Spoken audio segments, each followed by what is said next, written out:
Die Reise von bezahlbaren Anamorphoten war eine ganz schön lange Reise. Aber ich glaube, nach vielen, vielen Jahren sind wir endlich angekommen.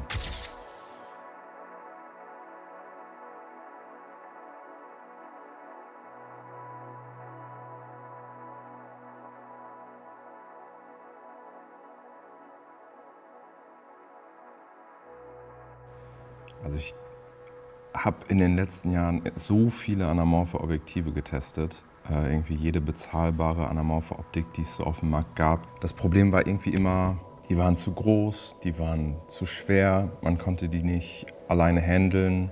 Und vor allem die Bildqualität hat nie so richtig überzeugt. Also es war immer so ein, man musste immer was einbüßen und vor allem bei der Bildqualität musste man bei den günstigen Anamorphoten merken, so, das ist noch nicht so wirklich.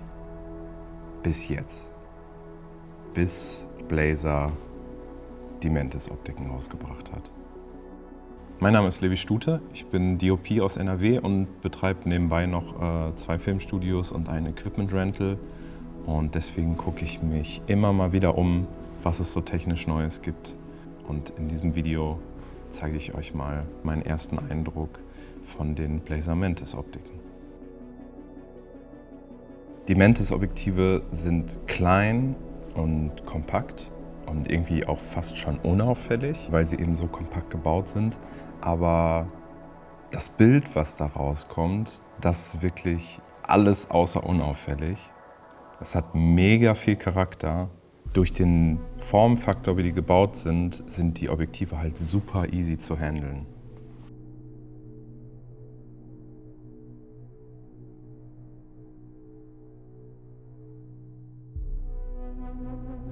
Die Verarbeitung von den Objektiven, da müssen wir gar nicht drüber reden. Das ist komplett Metall hier alles. Es sieht super hochwertig aus, weil es auch hochwertig verbaut ist. Ja, der kleine Formfaktor hilft uns irgendwie dabei, die Objektive für alle möglichen Sachen zu benutzen, wie Run-and-Gun-Setups. Ich kann die super easy aufs Gimbal schmeißen, weil sie so kompakt sind.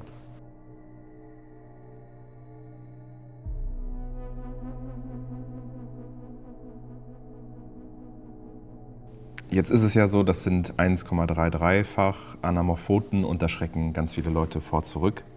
Das kann ich voll verstehen. Für mich war 1,33 Anamorph auch immer nichts Halbes und nichts Ganzes. Nochmal ganz kurz zusammengefasst. Anamorphe Optiken haben bestimmte D-Stretch-Faktoren, 1,33, 1,5, 1,8, zweifach D-Stretch.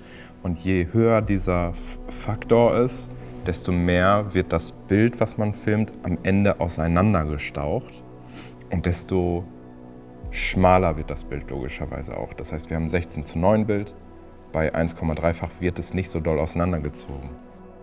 Und der Effekt, den wir dabei immer hatten bei normalen klassischen 1,33 Anamorphoten war, dass der anamorphe Look einfach nicht so doll da war oder fast kaum spürbar war. Und bei der Mantis haben sie es geschafft, diesen technischen 1,33-Look mit ein paar Tricks und Hieben zu einem Zweifach-Look zu verändern. Also wenn wir uns jetzt auch das Bild hier mal angucken, was wir gerade auf der 50 mm schießen, dann sieht man ganz klar, das sieht nach mehr aus als nach 1,33 Squeeze. Wenn man 1,33 hört, sagt man normalerweise, boah, das sieht halt nach nichts aus. Aber was Blazer hier irgendwie verzaubert hat, das ist so eine optische Illusion, die einfach perfekt aussieht. Und die das erste Mal uns mit einem 16:9 Sensor die Möglichkeit gibt, richtig schönes anamorphes Footage zu benutzen und zu drehen, ohne so unendlich viel Bild später rauskroppen zu müssen.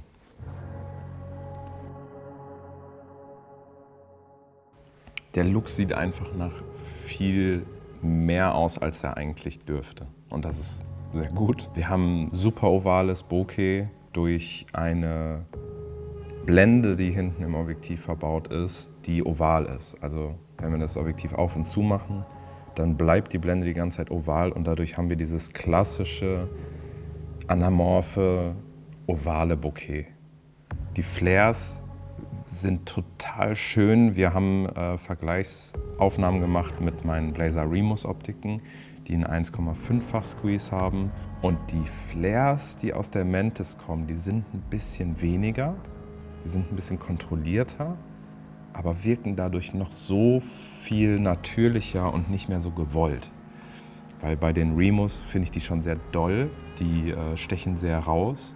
Und bei den Mantis habe ich das Gefühl, die fügen sich so schön in das Footage ein, also in das Bild, was wir haben, ohne da jetzt krass zu stören oder so. Was so schön bei den Mantis-Optiken ist, ist irgendwie die Mischung. Also die sind sehr clean und sehr scharf, aber nicht steril.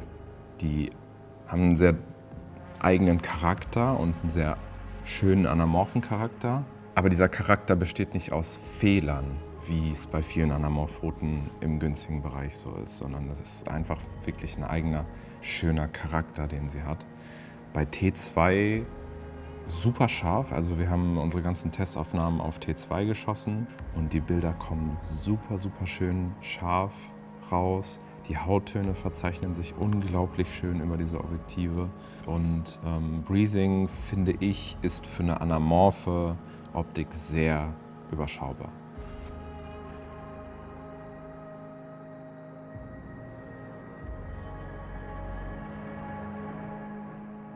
Wir haben die Optiken auf 2 Kameras getestet, einmal auf der FX3 in Full Frame und einmal hat Henrik von 99 Problems noch seine Pixis 6K vorbeigebracht, mit der wir dann in Open Gate drehen konnten, also Full Frame Open Gate. Ganz kurz erklärt, die Sony FX3, FX6, eigentlich die gesamte Sony-Serie, kann nicht in Open Gate aufnehmen. Das heißt, wir haben von dem Sensor, der verbaut ist, nur ein 16:9 Bild, was wir benutzen können. Die Blackmagic wiederum bietet Open Gate an, das heißt, man kann wirklich den gesamten Sensor nutzen, der da verbaut ist. Und dadurch hat man dann ein 3:2 Bild. Was das für uns am Ende bedeutet, ist, wenn wir ein 16:9 Bild auseinander stretchen, dann fehlt uns am Ende oben und unten deutlich mehr Bildinformation als bei Open Gate Aufnahmen, wo wir oben und unten dann nochmal deutlich mehr Informationen haben. Sagen wir mal, je höher das Bild ist, desto weniger schmal wird es ja, wenn wir es auseinanderziehen. Deswegen haben wir diese 2 Testaufnahmen jeweils mit der Pixis und der Sony FX3 gemacht. Aufgefallen ist mir dabei, bei der FX3 waren wir super schnell ready to go. Ich glaube, die ist super, die Kombination für Musikvideos, für Werbungen und für dokumentarische Arbeiten. Wenn man aber dann doch noch mal mehr Bildinformationen braucht und zum Beispiel vielleicht später noch mal für Social Media reinzukroppen und dadurch einfach noch mal mehr Höhe braucht, dann ist die Pixis einfach super gut. Die kann genauso für Musikvideos, Werbungen und Co. gebraucht werden.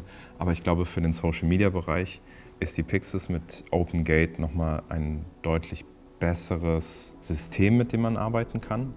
Aber man muss sich bewusst darüber sein, dass die Pixis auch einfach nochmal deutlich größer ist und mehr Manpower oder insgesamt einfach mehr Arbeit in Anspruch nimmt, um die am Laufen zu haben. Insgesamt hat man mit der Pixis einfach nochmal ein anderes Gefühl. Also ich finde das super schön, das Bild. Und sowohl Indoor als Outdoor hat mich dieser Open Gate Anamorph Look doch schon sehr überzeugt, muss ich sagen.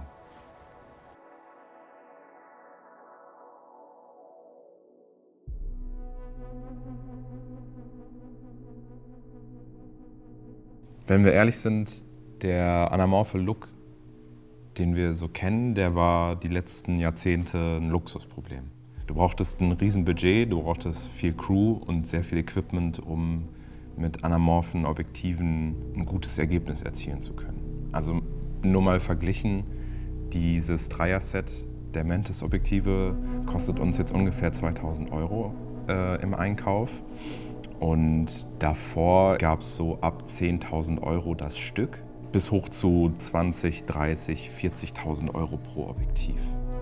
Bei dem Mantis habe ich das Gefühl, man kriegt es hin, dieses Feeling von einer anderen Welt zu erzeugen oder wie manche Menschen es nennen, Kino, ohne die Bank zu sprengen. Und ich finde es total gut und wichtig, dass wir inzwischen an einem Punkt sind, wo Leute, die im Low-Budget-Bereich unterwegs sind, auch die Möglichkeit haben, mal was anderes zu probieren, als sphärisch zu arbeiten, weil der anamorphe Look bietet uns nochmal ganz andere Gefühle. Also ich finde, eine Person in einem anamorphen Set ist viel mehr in diesem Set irgendwie separiert von dem Hintergrund und von den Dingen, die drumherum sind, als mit einer sphärischen Optik. Und dadurch haben wir nochmal ganz neue Erzählmöglichkeiten.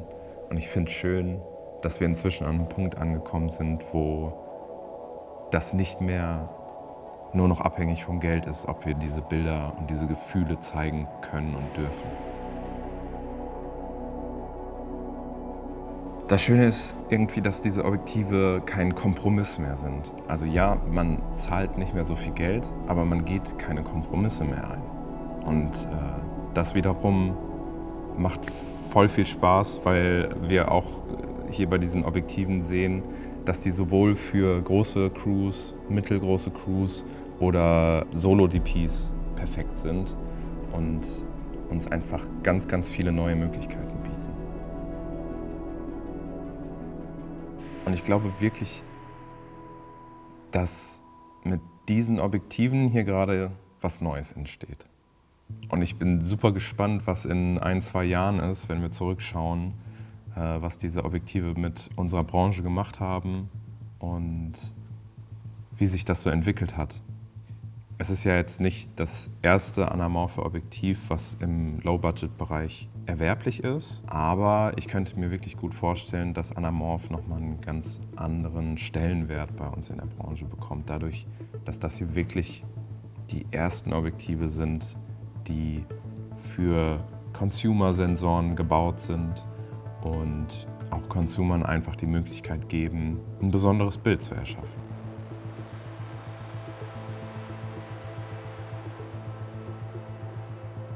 Ich würde wirklich jedem den Tipp geben, der irgendwie schon mal drüber nachgedacht hat, in das Anamorph-Foto-Game einzusteigen, jetzt einzusteigen. Weil diese Objektive sind, glaube ich, der Punkt, wo wir hinkommen mussten, um anamorph zugänglich zu machen für alle. Also wenn du schon mal drüber nachgedacht hast, dann hol dir die Mantis-Objektive. Warte vielleicht noch mal ein bisschen, weil es kommen ja noch mal 2 weitere Brennweiten raus. Aber ich glaube, jetzt gerade ist der Zeitpunkt, wo man wirklich guten Gewissens anfangen kann, mit einzusteigen.